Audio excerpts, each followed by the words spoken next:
الحمد للہ رب العالمین والصلاة والسلام علی رسولہ النبی الکریم اما بعد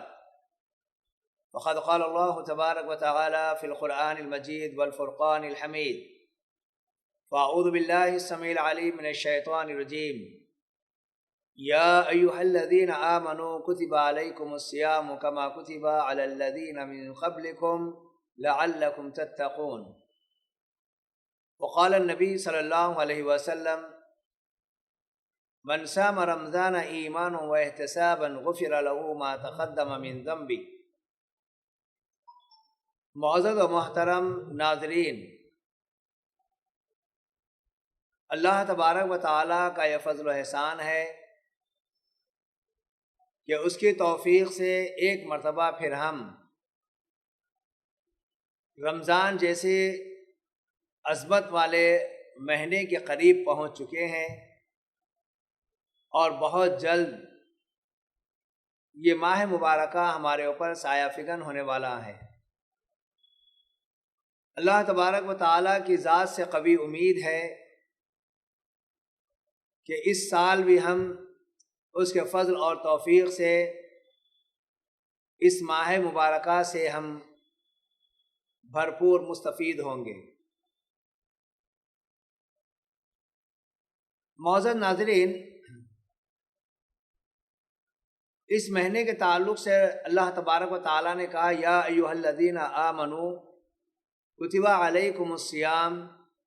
کما کتب علی الذین من قبلکم لعلکم تتقون، کہ اے ایمان والو، تمہارے اوپر روزے فرض کیے گئے جیسے تم سے پہلے والے لوگوں پر روزے فرض کیے گئے تھے۔ لعلکم تتقون، شاید کہ تم متقی بن جاؤ، پرہیزگار بن جاؤ۔ اللہ کے نبی صلی اللہ علیہ وسلم رمضان سے متعلق اور ان کے روزوں سے متعلق آپ نے کہا من صام رمضان ایمانا واحتسابا غفر له ما تقدم من ذنبه، جس نے بھی رمضان کے روزے ایمان اور ثواب کی نیت سے رکھے تو اللہ تبارک و تعالی اس کے پچھلے سارے گناہوں کو معاف کر دیتا ہے۔ تو یہ مہینہ بڑا عظیم مہینہ ہے، برکتوں والا مہینہ ہے، عظمتوں والا مہینہ ہے۔ اس مہینے کی آمد کے ساتھ ہمارے اعمال میں اللہ تبارک و تعالیٰ بہت زیادہ اضافہ کر دیتا ہے۔ تو اس مہینے کی آمد کے ساتھ ہی ہمارے اندر اس مہینے کی عظمت کا احساس پیدا ہونا چاہیے، اور اللہ تبارک و تعالیٰ نے جو نعمتیں دی ہیں ان نعمتوں کا احساس ہمیں ہونا چاہیے، اور اس ماہ مبارکہ میں ہم عام دنوں کے مقابل اللہ تبارک و تعالیٰ کی طرف زیادہ رجوع ہونا ہے، اور آگے بڑھ کر نیکیاں کرنا ہے، صدقات و خیرات کرنا ہے، اور اس مہینے میں معروف کی طرف راغب ہونا ہے اور لوگوں کو معروف کی طرف رغبت دلانا ہے۔ اس مہینے میں خصوصیت کے ساتھ منکرات سے بچنا ہے اور لوگوں کو منکرات سے بچانے کی کوشش کرنا ہے۔ جب یہ مہینہ آ جائے، یہ تربیت والا مہینہ ہے، تو ہمارے اندر بہترین انداز میں تبدیلی آ جانا چاہیے، اپنے دلوں کا تزکیہ کر لینا چاہیے، پاک و صاف ہو جانا چاہیے، اور اس مہینے کی آمد اور اختتام تک کثرت سے ذکر و اذکار کرنا، قرآن کریم کی تلاوت کرنا، نمازوں کی پابندی کے ساتھ ساتھ قیام اللیل کا خصوصی اہتمام کرنا، اور توبہ و استغفار کرتے رہنا، اور اس مہینے کی آخری 10 دنوں میں، آخری عشرے میں لیلۃ القدر کو تلاش کرنا، اور یہ لیلۃ القدر 21، 23، 25، 27 اور 29ویں رات میں، ان 5 راتوں میں لیلۃ القدر کو تلاش کرنا۔ یہ اللہ کے نبی جناب محمد رسول اللہ صلی اللہ علیہ وسلم نے اس کی ہمیں تعلیم دی ہے۔ میں نے آپ کے سامنے قرآن کریم کی جو آیت تلاوت کی ہے، اس میں رب العالمین کا فرمان ہے کہ یا ایھا الذین آمنوا کتب علیکم الصیام، اے ایمان والو تمہارے اوپر روزے فرض کیے گئے، کما کتب علی الذین من قبلکم، جیسا تم سے پہلے والے لوگوں پر روزے فرض کیے گئے تھے۔ یعنی اللہ تبارک و تعالیٰ نے صرف اس امت کے اوپر روزے فرض نہیں کیے ہیں، بلکہ سابقہ امتوں پر بھی روزے فرض کیے تھے۔ ان لوگوں پر جو جیسے روزہ فرض کیا گیا تھا، ویسے تمہارے اوپر بھی روزے فرض کیے گئے، لعلکم تتقون، شاید کہ تم متقی اور پرہیزگار بن جاؤ۔ سابقہ امتوں پر روزے فرض کرنے کی غرض و غایت اور اس امت پر روزے فرض کرنے کی غرض و غایت کو اللہ تبارک و تعالیٰ نے یہاں پر واضح کیا ہے کہ تم متقی اور پرہیزگار بن جاؤ۔ روزہ بندے کو برائیوں سے روکتا ہے، روزہ بندے کو رب کا تقرب دلاتا ہے، اور بندہ روزے کی حالت میں صبر کرتا ہے، صدقہ و خیرات کرتا ہے، اعمال صالحہ کرتا ہے، نمازوں کی پابندی کرتا ہے، قرآن کریم کی تلاوت کرتا ہے۔ تو یہ ایسی چیزیں ہیں جس کی وجہ سے بندے کے اندر تقویٰ پیدا ہو جاتا ہے، اور بندہ اپنے رب کا مقرب بن جاتا ہے، اور برائیوں کے معاملے میں اللہ سے ڈرنے والا بن جاتا ہے۔ اس لیے اللہ تبارک و تعالیٰ نے ان روزوں کو اس امت کے اوپر فرض کیا ہے۔ ابو ہریرہ رضی اللہ تعالیٰ عنہ سے حدیث روایت ہے، اللہ کے نبی صلی اللہ علیہ وسلم فرماتے ہیں، من صام رمضان ایمانا و احتسابا غفر له ما تقدم من ذنبہ۔ نبی کریم صلی اللہ علیہ وسلم کا فرمان ہے، جو شخص رمضان کے روزے رکھا ایمان اور ثواب کی نیت سے، تو اس میں دو چیزیں بڑی اہم بیان کی گئی ہیں کہ بے ایمان آدمی جس کے دل کے اندر ایمان نہیں ہے، اگر وہ روزہ رکھ رہا ہے تو اس کا روزہ قابل قبول نہیں ہے۔ اور دوسری بات، روزہ جو آپ رکھیں گے یہ اخلاص کے ساتھ رکھیں گے، اس میں کسی قسم کی ریاکاری شامل نہیں ہونا چاہیے۔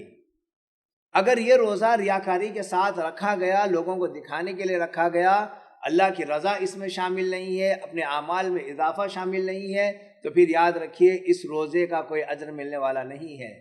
اسی لیے اس حدیث کے اندر جو خاص بات بتائی گئی ہے، من صام رمضان ایمانا و احتسابا، جس نے روزہ رکھا، جس نے رمضان کا روزہ رکھا ایمان کے ساتھ اور ثواب کی نیت سے، غفر له ما تقدم من ذنبہ، اللہ تعالیٰ اس کے جو گناہ اس سے پہلے سرزد ہو گئے تھے وہ سارے گناہوں کی مغفرت فرما دے گا۔ اور دوسری حدیث میں اللہ کے نبی صلی اللہ علیہ وسلم فرماتے ہیں، من قام رمضان ایمانا و احتسابا غفر له ما تقدم من ذنبہ، جس نے رمضان میں قیام کیا یعنی تہجد ادا کیا، من قام رمضان ایمانا و احتسابا، ایمان کے ساتھ اور ثواب کی نیت سے، غفر له ما تقدم من ذنبہ، اللہ اس کے پچھلے سارے گناہوں کو معاف کر دے گا۔ پھر اور ایک حدیث میں جو اسی انداز سے ہے، نبی کریم صلی اللہ علیہ وسلم فرماتے ہیں، من قام لیلۃ القدر ایمانا و احتسابا غفر له ما تقدم من ذنبہ، جس نے ایمان اور احتساب کے ساتھ لیلۃ القدر میں قیام کیا، غفر له ما تقدم من ذنبہ، اللہ تبارک و تعالیٰ اس کے پچھلے سارے گناہ معاف کر دے گا۔ تو یہاں پر تین چیزوں کا تذکرہ کیا گیا ہے، رمضان کے روزوں کا ہے، قیام اللیل کا ہے، لیلۃ القدر کا تذکرہ ہے۔ اگر کوئی بندہ رمضان کے روزے اور قیام اللیل اور لیلۃ القدر جیسے شریعت چاہ رہی ہے اس انداز سے اگر اس کا وہ اہتمام کر لے گا تو اس کے پچھلے سارے گناہ معاف کر دیے جائیں گے۔ اور دیکھیے، یہ روزہ انسان کے لیے ڈھال ہے، جیسے جنگ میں بچاؤ کے لیے انسان کے پاس ڈھال ہوتی ہے، مجاہدین کے پاس ڈھال ہوتی ہے، ویسا روزہ بھی ڈھال ہے۔ اللہ کے نبی صلی اللہ علیہ وسلم کا فرمان ہے، الصوم جنۃ من النار کجنۃ احدکم من القتال۔ یہ حدیث بخاری اور مسلم میں آئی ہے کہ دیکھو یہ روزہ تمہارے لیے جہنم سے ڈھال ہے، یعنی جہنم میں تمہیں پہنچانے سے یا جہنم میں تمہیں جانے سے یہ روکنے والی چیز ہے، یہ ڈھال ہے، تم جہنم میں نہیں جا سکتے۔ اور اس جیسے ایک مومن مجاہد جنگ میں اپنی جان کو بچانے کے لیے ڈھال کا استعمال کرتا ہے، یہ روزہ بھی اس کے لیے ایسے ہی ڈھال ہے۔ پھر اس کے بعد اس روزے کے تعلق سے اللہ کے نبی صلی اللہ علیہ وسلم کا فرمان ہے، ابو ہریرہ رضی اللہ تعالیٰ عنہ حدیث کے راوی ہے، یہ بخاری اور مسلم کی روایت ہے۔ اللہ کے نبی صلی اللہ علیہ وسلم کا فرمان ہے، آپ فرماتے ہیں کل عمل ابن آدم یضاعف الحسنات بعشر امثالها الى 700 ضعف الى ما شاء اللہ یقول اللہ تعالی الا الصوم فانه لی وانا اجزی بہ۔ اللہ کے نبی صلی اللہ علیہ وسلم فرماتے ہیں، یہ حدیث آئی ہے ابن ماجہ میں، کتاب الصیام میں آئی ہے، نبی کریم صلی اللہ علیہ وسلم کا فرمان ہے، آدم کے بیٹے کا نیک عمل 10 گنا سے لے کر 700 گنا تک آگے جتنا اللہ تبارک و تعالیٰ چاہے گا بڑھا دیا جاتا ہے۔ آدم کے بیٹے کا نیک عمل 10 گنا سے لے کر 700 گنا تک اور آگے جتنا اللہ تبارک و تعالیٰ چاہے گا بڑھا دیا جاتا ہے۔ لیکن اللہ تعالیٰ نے فرمایا روزہ اس سے مستثنا ہے، کیونکہ بندہ روزہ میرے لیے رکھتا ہے اور میں ہی اس کی جزا دوں گا۔ اب اللہ بہتر جانتا ہے، اللہ تعالیٰ کتنا بڑھا کر اس کا اجر دے گا وہ اللہ رب العالمین بہتر جانتا ہے۔ اور دیکھیے اس حدیث سے یہ چیز بالکل واضح ہوتی ہے کہ اعمال صالحہ کا ثواب صدق نیت اور اخلاق اور اخلاص کے ساتھ اگر کی جائے تو پھر 10 گنا سے بڑھ کر 700 گنا تک اس کو بدلہ دیا جاتا ہے، اور بعض دفعہ 700 گنا سے بھی بڑھ کر اللہ رب العالمین اس کو بدلہ دے گا۔ لیکن روزے دار کا ثواب بے حساب رہے گا، بے حد رہے گا، اس کا کوئی تعین نہیں کیا گیا ہے۔ اور روزے کا جو اجر ہے وہ ناپ تول کر نہیں، بے حساب اللہ رب العالمین بندے کو عطا کرے گا۔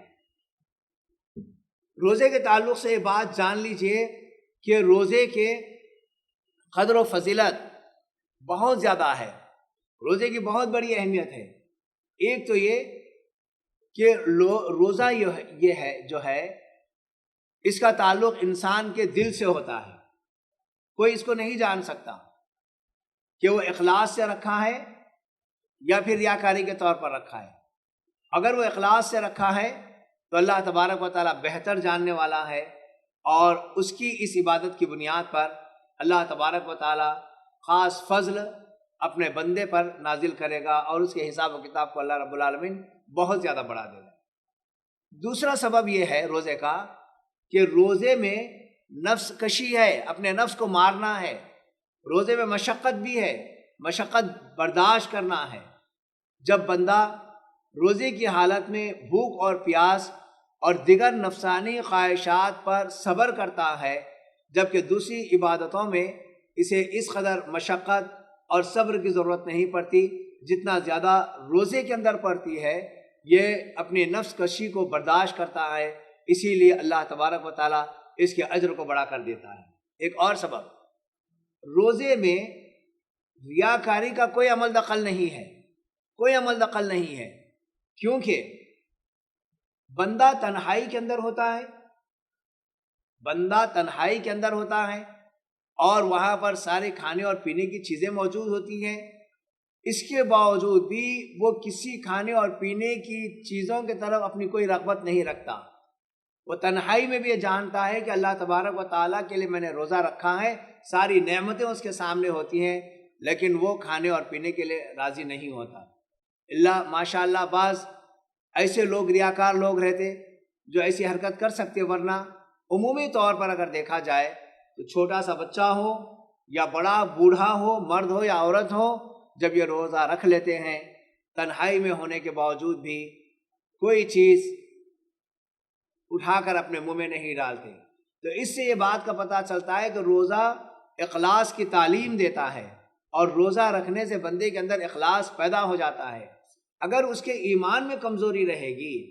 اس کے ایمان میں اگر کمزوری رہے گی اور وہ ریاکار بندہ رہے گا تو کسی موقع پر بھی کسی انداز سے بھی وہ اپنی زندگی گزار سکتا ہے، ایسا بندہ روزے رکھنے کے بعد بھی روزے کے اندر بھی ریاکاری کو شامل کر سکتا ہے، ورنہ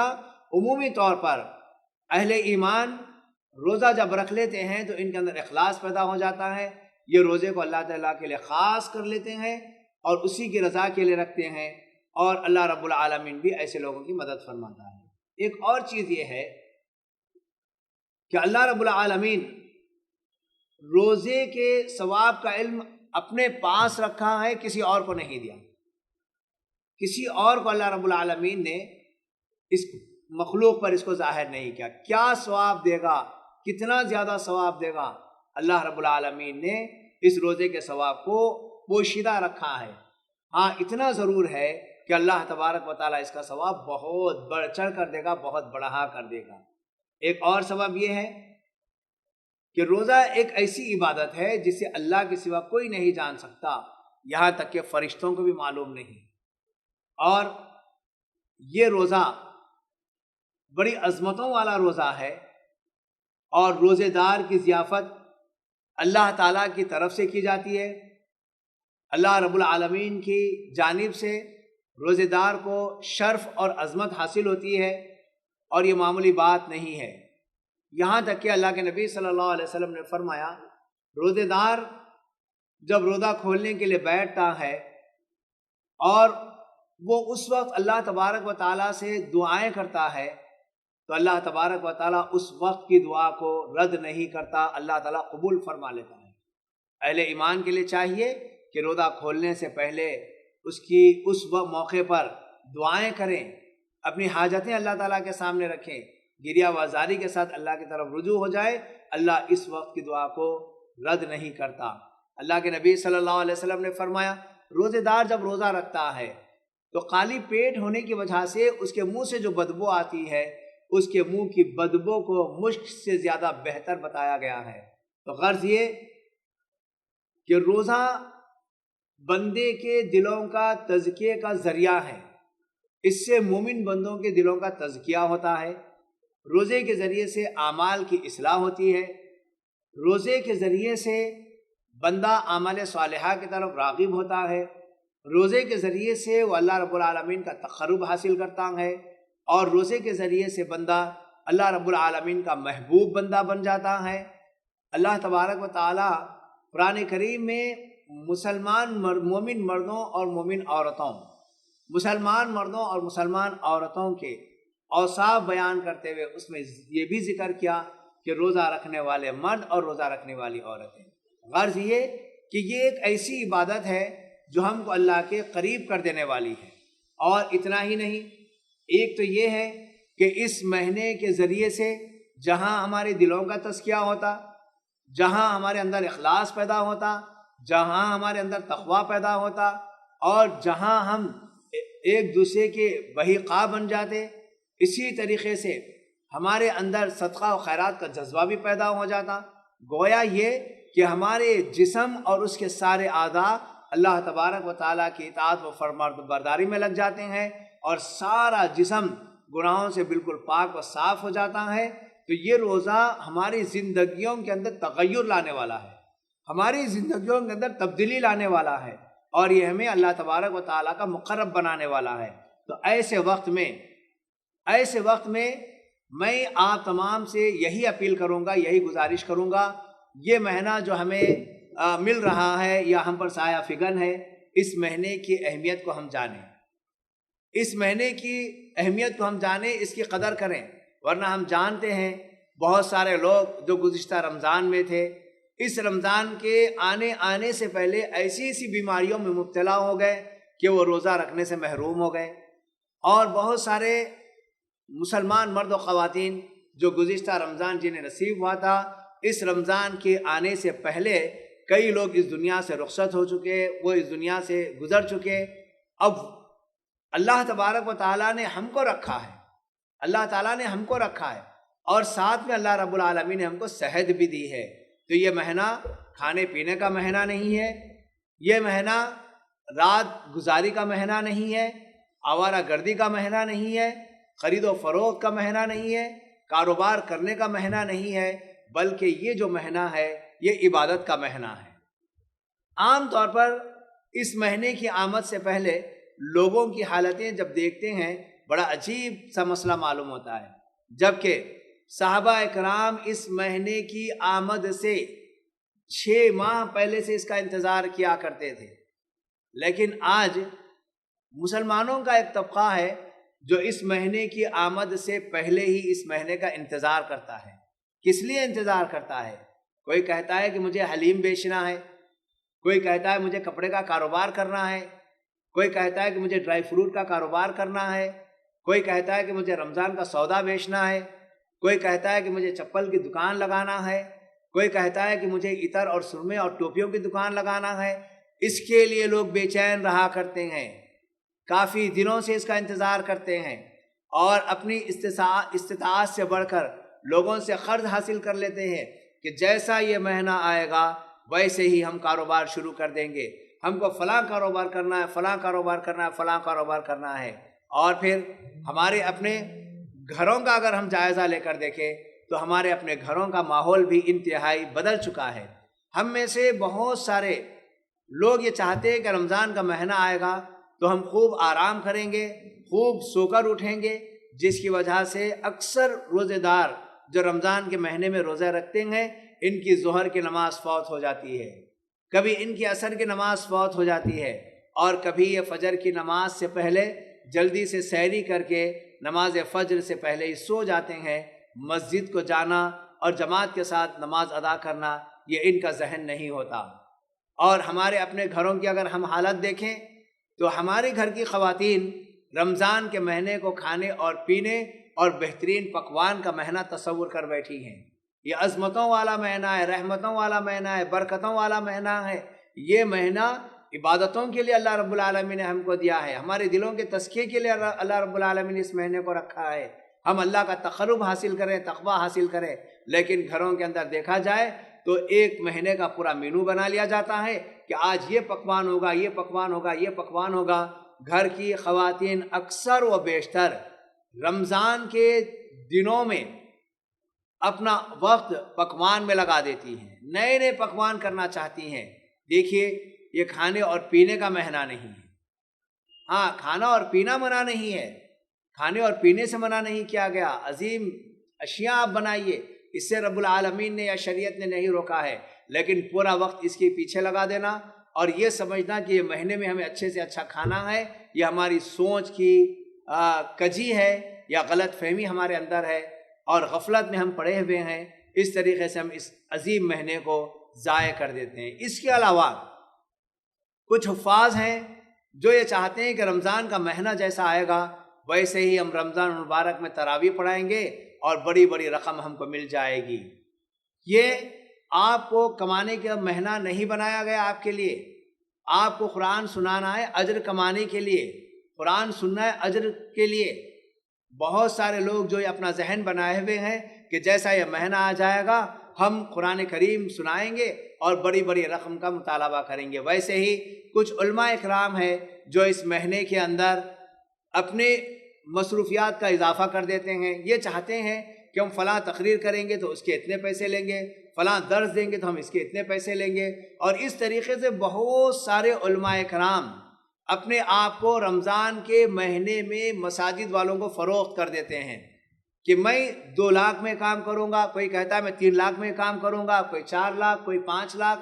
یہ اس طریقے سے اپنے آپ کو فروخت کر دیتے ہیں، بیچ دیتے ہیں، گویا یہ اپنے علم کو بھی بیچ رہے ہیں اور اپنے آپ کو بھی بیچ رہے ہیں، اور ان کا یہ خیال ہے کہ رمضان جیسے آئے گا سال بھر کا ہمارا خرچہ نکل جائے گا۔ آپ یہ سوچئے کہ رمضان جو آئے گا تو میں ایسی عبادت کروں گا، ایسی نیکی کروں گا کہ میرا اگلا سال آنے تک میرا اپنا جسم برائیوں سے بچا رہے، میرا دل پاک و صاف رہے، میں اپنے آپ کو غلاظتوں سے دور رکھوں، یہ سوچئے۔ اور اس مہینے کے اندر آپ محنت کیجئے، مشقت کیجئے اور اپنی سوچ کو صاف رکھیے۔ اللہ تعالیٰ رحیم و کریم ہے اور اللہ تعالیٰ